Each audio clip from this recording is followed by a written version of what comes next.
Hello, everybody, and welcome back to another episode of Tech Talks Evolving Distribution. Before we jump in today, we want to quickly shout out our sponsor, Aldrich Web Solutions. If you're a distributor trying to get more out of your digital presence, these are the guys that have been helping companies actually win online for over 20 years. So we're excited to have you today on today's episode. This is a show where we break down how distribution is actually evolving. What's working, what's not, what you should be paying attention to. Anywhere from ERP to e-commerce, we're talking to the people in the trenches doing the work. That's right. We have conversations with distributors, we have conversations with solution partners, and we have conversations with industry experts just like yourself, so you're sure to gain some value out of this conversation.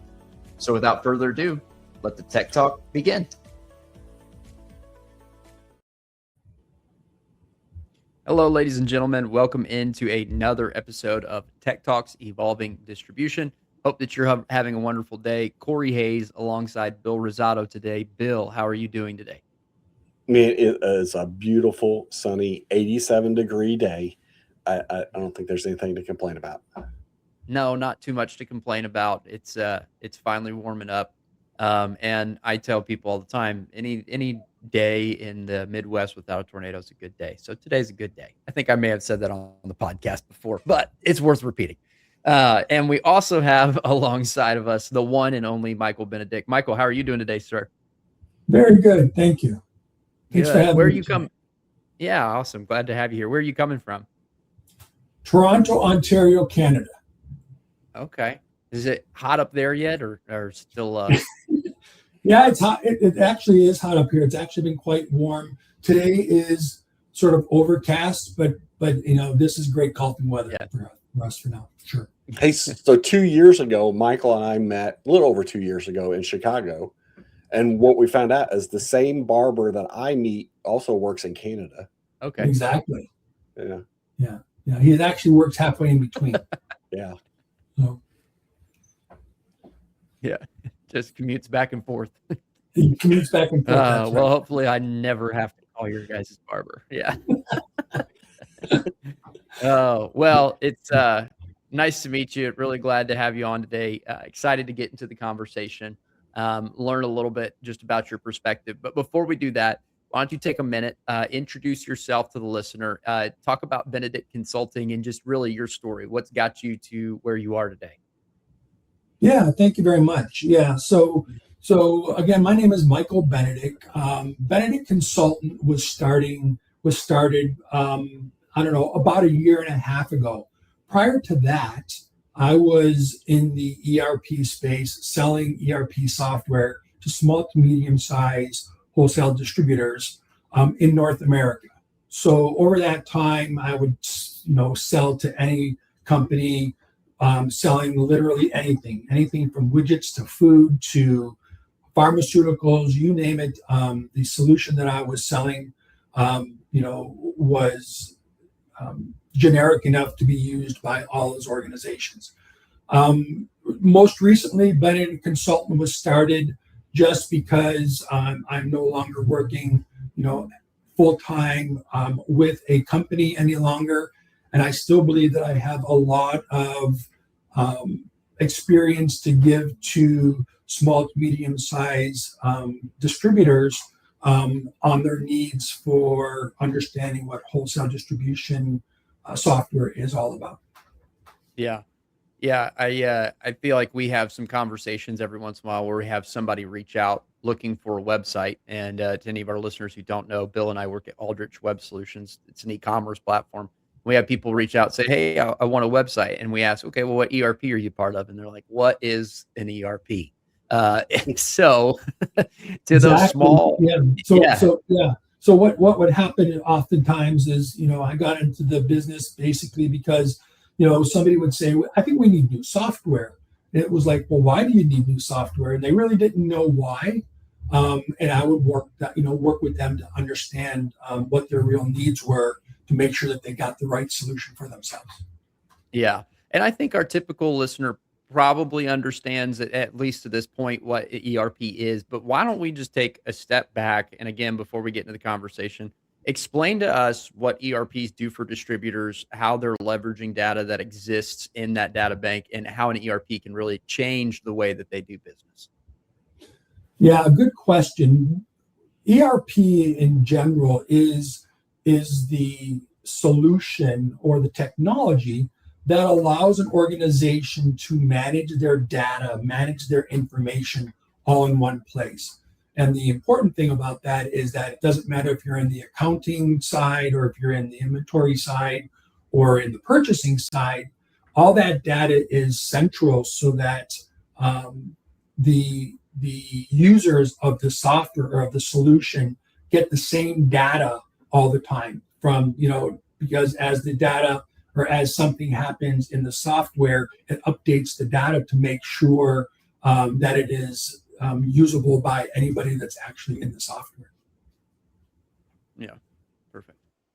Bill, you want to open up our questions here I today? know, Michael, you've worked with thousands of companies over the last few decades, right? Helping them, educating them. But can you tell me what's one thing that you think manufacturers and distributors believe about technology that's completely wrong? They think the technology is going to solve their operational problems. They think that once they buy a solution, that all of their problems that they have are going to go away. Solutions such as ERP solutions can be used or are used to help them manage their operations.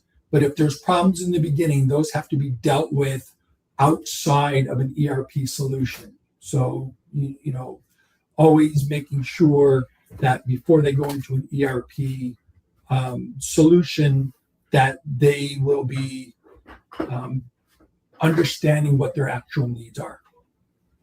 Yeah. So what are some of those? Go ahead, Yeah. Corey.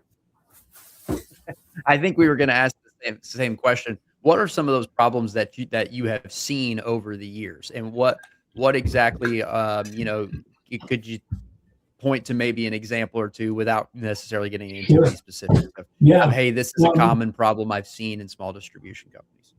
Yeah. Inventory not being shared or inventory volumes not being shared across the company. The salesperson goes in or is talking to someone on the phone and they realize this particular customer needs 3 widgets. Doesn't matter what that widget is. He doesn't know what the quantity is in the inventory because there is no piece of data, if they're not using an ERP, that says that there's 3 or 5 or 7 of those widgets available, right? Pricing could be the same thing. Once a sales order is submitted, does the accounting team, is the accounting team able to invoice the customer? All of these are pieces of the software or pieces of software that would allow an ERP solution to be able to, to work for them. Awesome.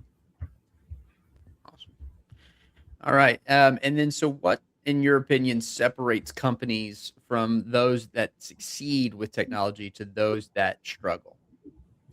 Yeah, I sort of mentioned that earlier, in that companies have to make sure that they are ready to actually go into a discussion. So those that are going to succeed versus not are they ready? Have they done the work prior to the evaluation process of an ERP solution to make sure, first of all, that they need an ERP, or maybe they just have to update what their current processes are. What are their needs, and so when they're going into an evaluation, they can make sure that the ERP vendor knows exactly what their needs are, and they can evaluate exactly what their needs are. Way too often, ERP vendors will show and discuss the best features of their solution, but maybe not listen to what the customer has to say as much as what the customer really needs to say. Yeah. All right. So, Michael, what's one popular trend in technology you think's overhyped right now? AI. Yeah. AI is a great tool, great capability for the industry in general. It provides the ability to look at data, provide responses based on that data, but it is not needed for every ERP or every company, right? When you start talking about AI in technology, that for the most part is increasing prices of ERP. That's a technology as an example. So when you're talking about a small business that is using Excel spreadsheets right now, at the end of the day, going to an ERP system is huge. But if you're using an ERP solution already and it's not doing enough for you, and you need more advanced analysis, then maybe AI is the place that you want to be. But not all companies need AI, and the term AI, and that's the big thing, not in just ERP but in all technologies nowadays, CRM and ERP and you name it. Everybody is saying we have the capability of doing AI. Maybe Yeah. your organization doesn't need AI. Yeah, I think that's interesting. We've seen a lot of conversations within the podcast about AI, and I feel like we've always taken an approach, really from like, what does it affect on the distribution level? What does it affect for the distributor and how they are and the manufacturer, and how it's going to change the way that they do business? I think something that you might be able to shed a little bit of light on is how do you see ERP platforms, ERP vendors themselves trying to implement AI into their product? And do you think it's worthwhile? Do you think it's a good investment for these ERP vendors to try and pull some more AI tools out and make it a part of their portfolio? Or do you think it's that is the wrong direction? Well, I think it's the right direction, but most AIs that are being used by ERPs nowadays are not AIs that have been developed by that ERP vendor. They're actually been developed by another third party that have been either integrated with or bolted on, that kind of thing, which is fine. But at the end of the day, the technology is good, and if it's something such as a bolt-on or an add-on, as an example, then that gives the small business the ability to grow, saying, I now need that functionality too, versus, I don't need it and therefore I don't want to pay for that particular functionality. Yeah, and that's the thing that kind of comes out to me is we've had conversations really on both sides of the coin where people are really fully embracing AI, and then some are taking really careful considerations when it comes to adoption into AI. And you're 100% right. It's all got to be put through the filter of, is there an actual use case, and am Yeah. I going to be paying for something that is actually a solution, or is it really just I'm putting junk in, so therefore I'm getting junk out? Um, yeah, I don't know. Bill, do you have any thoughts, just kind of taking conversations that we've had with other vendors and other distributors and manufacturers about AI, and about what their approach should be when they're looking for more tools to grow their business? Yeah, just about a month ago, I was at a round table, an event where they had a round table and people moved from table to table, and we talked about AI.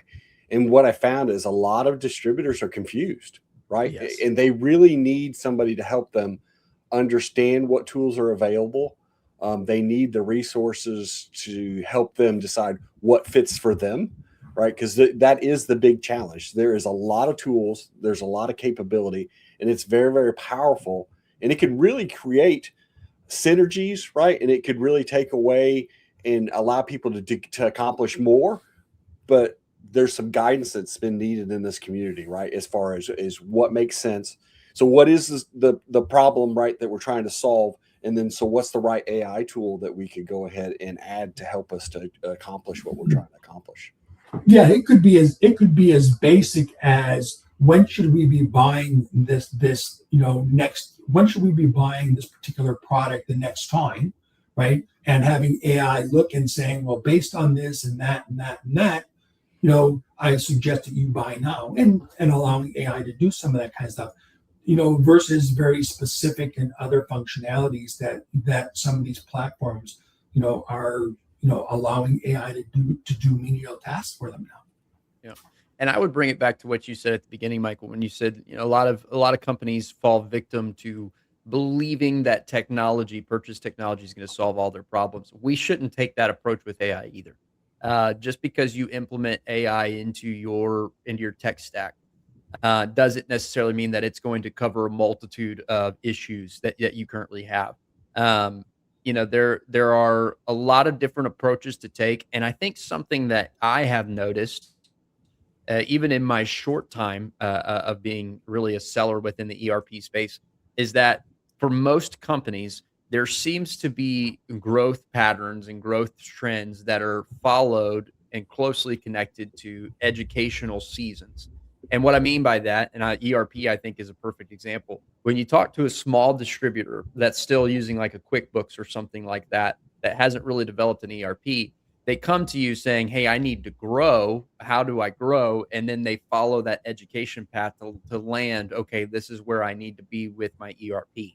And I feel like the conversation around AI feels a lot like that, really, for the industry as a whole. We're in this educational pattern where we're just learning what the possibilities are. We're learning what it's actually meaning for our particular business. And to sit here and say it's going to be the end all be all, it's going to fix all of the problems, I think is a really arrogant way of looking at AI. We're going to have to learn. We're going to make mistakes. We're going to have bumps and bruises, and we're going to have seasons of education before we really start to understand how AI could work in a business use case. Yeah, yeah. And one thing to consider is, with a small business that is running, day-to-day activities that is using an Excel spreadsheet or whatever, QuickBooks, we always talked about, walk before you run type of, tech or, capabilities. This should be the same thing, and think about it in a way of, if you're actually stepping from, manual processes to an ERP, do you need to jump from a manual process to ERP that has advanced AI? Maybe you do, but not today, right? Mm. Think about those baby steps or steps, into it first. AI is going to continue to grow. The industry leaders that are out there, the senior, industry consultants that are on LinkedIn or a lot of these different places, they talk about AI a lot and how it's helping. But at the same time, AI is only as good as the data you're going to feed it, right? Right. So, and if the data that you're feeding it is wrong, AI is going to be wrong. So, that's the kind of stuff you have to worry about. And AI needs more data to make sure that it's giving you the right information. It's not quantities anymore. It's quantities. Yeah. When did you buy it?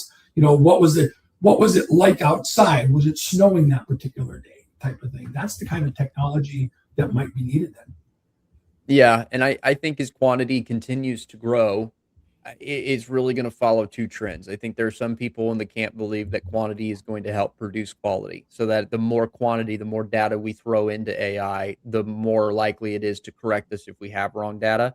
But then you also got to consider, if everybody's feeding it wrong data, what path is it going to actually fall into? What is it going to be led to believe? Are we going to continue getting bad results if we feed it bad information? So I really think the correct approach would be to correct it before you start feeding data, and it might take a little bit of manual correction, but it's a short hill to climb in order to get that long runway that we're looking for when it comes to the efficiency of AI. Yeah, and Yeah, remember when we're talking about AI in an ERP solution, it's only looking at the data for the most part in that ERP, right? It's right. not actually going out and saying, show me the data for all the other, databases that are out there, because that's not the case. The system is, the company wants to be able to see their specific data and what AI is being able to spit out for their specific data. Yeah, that makes sense. I'm really excited to throw this next question at you because I will be honest, and you've probably have heard this as well. When people talk about implementation specifically with their ERP, I've almost always heard that ERP implementations cause some of the biggest headaches. So I'm interested to really hear your take on this next question.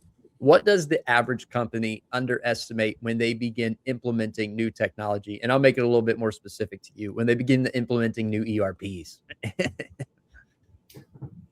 The time that it actually takes Yeah. is the companies historically would come to me and say, well, now we're ready to implement. As an example, you should be done in 2 weeks.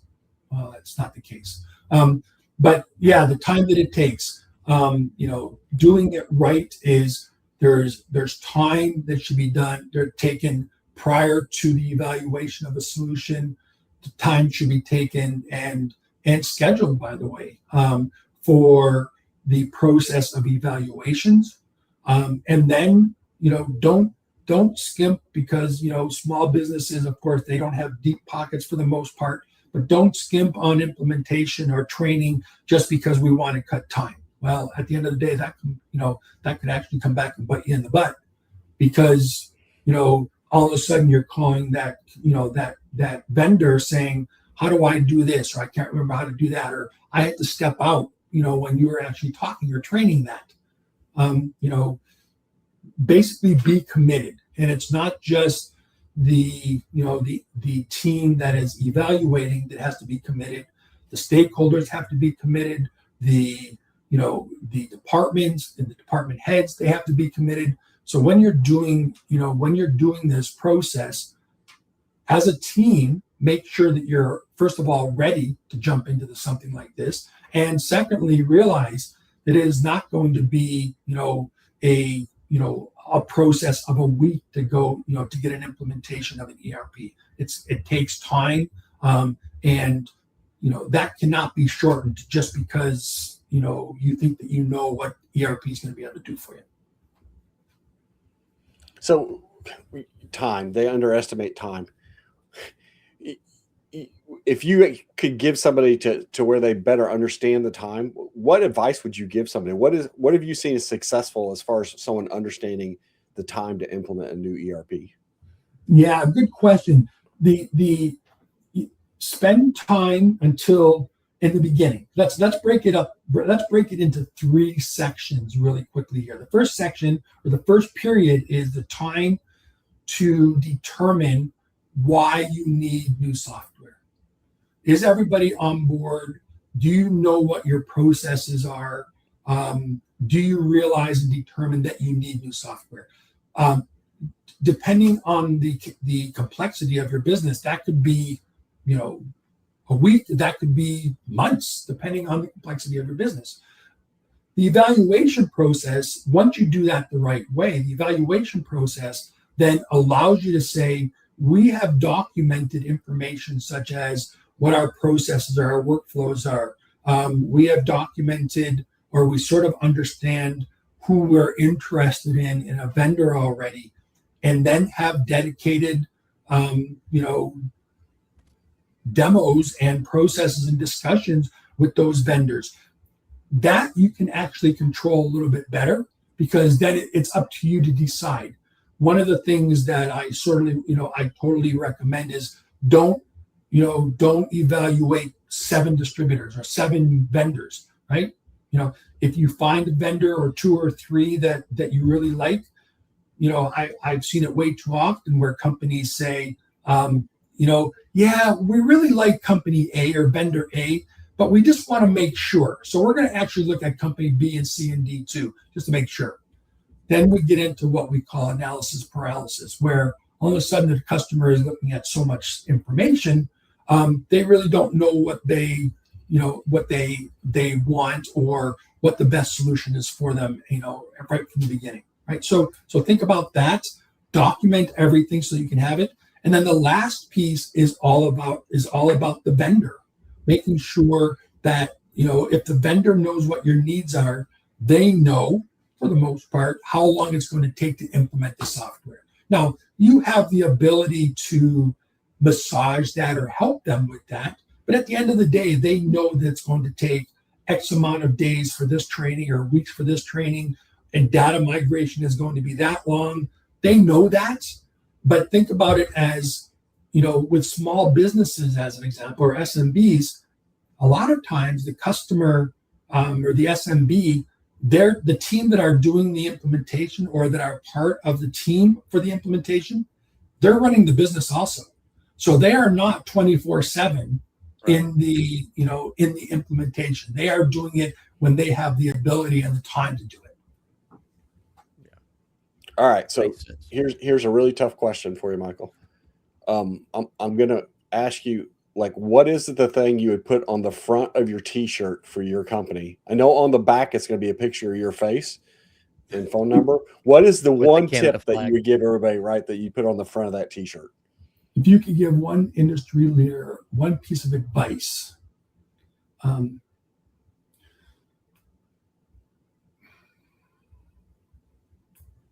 it would be when you're talking about industry leaders, you're talking about ERP leaders, or you're talking about distributors. When you're talking about distributors mainly within. So think about it like who the C-suite executives at that distribution company, manufacturer companies, those industry leaders. Yeah. Get your team involved. Yeah. Make sure that your team is involved. Make sure that they are on board. One of the worst things that happens in at least in the ERP industry world as a vendor was the C-suite or the executive said, "Yeah, we need new software," and everybody else says, "Yeah, we're not quite sure." Right? That disconnect has to not happen, because at any given time during the evaluation process, during the implementation, if there is not a coherent agreement that this is what we need, then that becomes failure. Now I'm interested. If you could give one piece of advice to the ERP leaders, the ones making the decisions, the ones launching out technology, what would that advice be? I'm interested now. Make sure that you understand what the customer's needs really are. Yeah. Listen, as an old sales guy that was doing this for 20 years, it was way too easy for me, and I think about it all the time, to say these are the best pieces of the software, and therefore let me show you these. And some of those pieces might not even have been applicable to the customer. So make sure and it has to be a relationship, and it has to be a team working together, right? You can't have a vendor who doesn't really care about the customer, and you can't have a customer who is not interested to make sure that the vendor is going to succeed also. Oftentimes in the environments or forums such as LinkedIn, there's always who's at fault when there's a failure. Well, half of the experts say it's the vendor. The other half say it's the customer. And the reason for that is because it's both. So, teams, customers and vendors have to work together. Yeah. If I would rephrase it, I think I would say just tell every technology leader, industry leader out there, say, identify the gap. And every company has a current state and a desired future state. And within between those two states is the gap. And within that gap is where solutions exist. Right. And if we can't directly and very fine-tunedly identify where we fit in that gap, then we're really just lipstick on a pig is what my dad would say. We're lipstick on a pig rather than an actual solution. And yeah, that's a great way to put it. So, Bill, any final thoughts, questions for Michael before I close up and wrap up and send the people home today? No, I mean, my only thought is I greatly appreciate you coming on, Michael, right? Yeah. And you've worked with so many companies over the years and so much knowledge. I appreciate you sharing that, right, with our industry, our community, and appreciate you giving us some time today. Well, thank you very much for the opportunity. I really enjoyed it, and hopefully we can do this again soon. Yeah.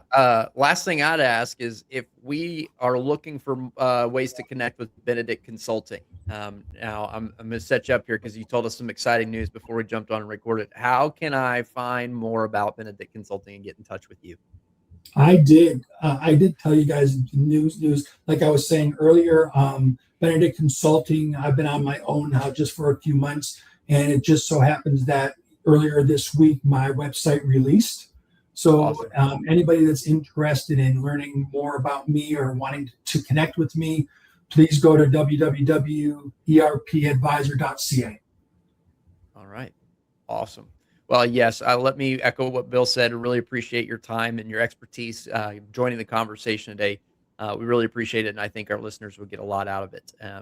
Also want to thank all the listeners for jumping on. Remember, we have new episodes of Tech Talks coming out the first and the third Thursday of every single month. We also have a newsletter and community that we have on LinkedIn that is fast growing and would love for you to be a part of that. So go look on LinkedIn just under the same name, Tech Talks Evolving Distribution. And we will see you next time here on Tech Talks. Thank you, Bill. Thank you, Michael. You guys have a great rest of your day. Thanks, Corey. And that's a wrap for today's episode of Tech Talks Evolving Distribution. Thanks for tuning in. And we hope you've gained some valuable insights on how to embrace digital transformation and stay ahead in the distribution industry. A special thanks to our sponsor, Aldrich Web Solutions, for supporting this podcast. With over 20 years of experience, they've been helping distributors win online and maximize their digital presence. Be sure to check them out if you're ready to take your business to the next level. And if you enjoyed the episode, don't forget to subscribe, rate, and leave us a review. And of course, share this with anyone who could benefit from this conversation. We'll be back next time with more expert insights. And until then, keep evolving and embracing change.